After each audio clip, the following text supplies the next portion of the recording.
Hello everyone, welcome back to my channel. ఈరోజు మన ఛానల్లో మరో టేస్టీ స్వీట్ రెసిపీతో మీ ముందుకు వచ్చేసానండి.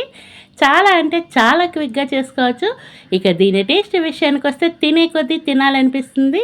మీరైతే ఫుల్గా వీడియో చూసేయండి, ఎక్కడ స్కిప్ చేయకుండా. చాలా ఈజీగా చేసుకోవచ్చు. ఇక రెసిపీ అయితే స్టార్ట్ చేసుకుందాం. దీనికోసం అయితే కనుక 1 కప్పు వరకు రేషన్ బియ్యాన్ని 4 గంటల సేపు నానబెట్టుకున్నానండి.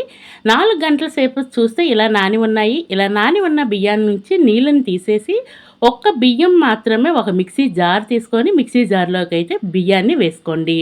నీళ్ళను వేసుకోవద్దండి, ఆ నీళ్ళు అంతటిని వంపేసి ఈ బియ్యం మాత్రమే వేసుకోండి. అలాగే ఇందులో ఒక 2 యాలకుల వరకు వేసుకోండి.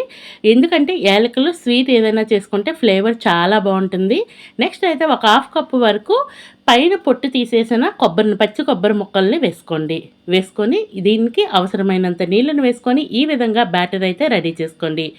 బ్యాటర్ అనేది కాస్త థిక్గానే ఉండాలి, అస్సలు పల్చగా ఉండకూడదు. నేను తీసుకునేది ఈ కప్పుతో బియ్యం తీసుకున్నాను. నెక్స్ట్ అయితే కనుక స్టవ్ వెలిగించి ఒక చిన్న ప్యాన్ పెట్టేసుకోండి. ఏ కప్పుతో అయితే బియ్యం తీసుకున్నామో అదే కప్పుతో 1 కప్పు వరకు తురిమిన బెల్లాన్ని తీసుకోండి.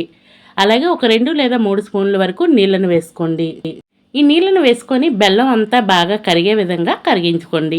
బెల్లం పాకం ఏమీ రావాల్సిన అవసరం లేదండి, జస్ట్ బెల్లం కరిగితే మనకి సరిపోతుంది. అలాగే ఈ లోపైతే మీకు చిన్న రిక్వెస్ట్ అండి, మన ఛానల్ ఇంతవరకు ఎవరైనా సబ్స్క్రైబ్ చేయకుండా చూస్తే ప్లీజ్ అండి సబ్స్క్రైబ్ చేయండి. వీడియో నచ్చితే లైక్ చేయండి. ఖచ్చితంగా మీ ఫ్రెండ్స్ అండ్ ఫ్యామిలీ మెంబర్స్కి షేర్ చేయండి. ఇలా కరిగించుకున్న బెల్లంని ముందుగా మనము గ్రైండ్ చేసి పెట్టుకున్న ఈ బియ్యం పిండిలో అయితే వేసేయండి. వేసేసి అలాగే రుచి బ్యాలెన్సింగ్ కోసం ఒక చిటికెడు ఉప్పుని వేసుకోండి. వేసుకొని ఈ బ్యాటర్ మొత్తం నేను వీడియోలో చూపించిన విధంగా కలిపేసుకోండి. చూస్తున్నారు కదా, బ్యాటర్ అనేది ఇలా ఏ మాత్రం థిక్నెస్ ఉండాలండి, మరీ పల్చగా ఉండకూడదు, అలా అని మరీ మందంగా కూడా ఉండకూడదు.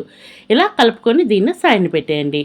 నెక్స్ట్ అయితే మళ్ళీ స్టవ్ వెలిగించి ఒక కడాయి పెట్టుకోండి. తడకా ప్యాన్ ఉంటుంది కదండి, దాన్ని పెట్టుకొని అందులోనే ఒక 2 స్పూన్ల వరకు నెయ్యిని వేసుకోండి. నెయ్యి వేడైనాక ఒక 1/2 కప్పు వరకు కొబ్బరి ముక్కలు, కాస్త చిన్న ముక్కలుగా కట్ చేసుకున్న కొబ్బరి ముక్కలను అయితే ఈ నూనెలో మంచిగా ఫ్రై చేసుకోండి. ఇలా కాస్త కలర్ మారినాక వాటిని తెచ్చి ముందుగా కలిపి పెట్టుకున్న బ్యాటర్లో వేసేయండి ఈ నెయ్యితో పాటు. వేసేసి మొత్తం అంతా బాగా కలిపేసుకోండి. ఇది ఇలా మొత్తం ఫ్రై చేసి మనం కొబ్బరి వేసుకుంటాం కదా, దానివల్ల రుచి అయితే ఇంకా అద్భుతంగా ఉంటుంది. ఇలా అంతటిని కలిపేసి సైడ్ని పెట్టేసుకోండి. నెక్స్ట్ అయితే మళ్ళీ స్టవ్ వెలిగించి ఒక చిన్న ఇలా మనకి ఈ పొంగనాల్లో ఉంటాయి కదండి బంద్ దోశ చేసే ప్యాన్ అయినా పెట్టేసుకోవచ్చు, లేదంటే నార్మల్ కళాయిలో కూడా నూనెను కానీ నెయ్యిని కానీ వేసుకోండి. నెయ్యిని వేసుకొని కాల్చుకుంటే ఇంకా రుచిగా ఉంటాయి.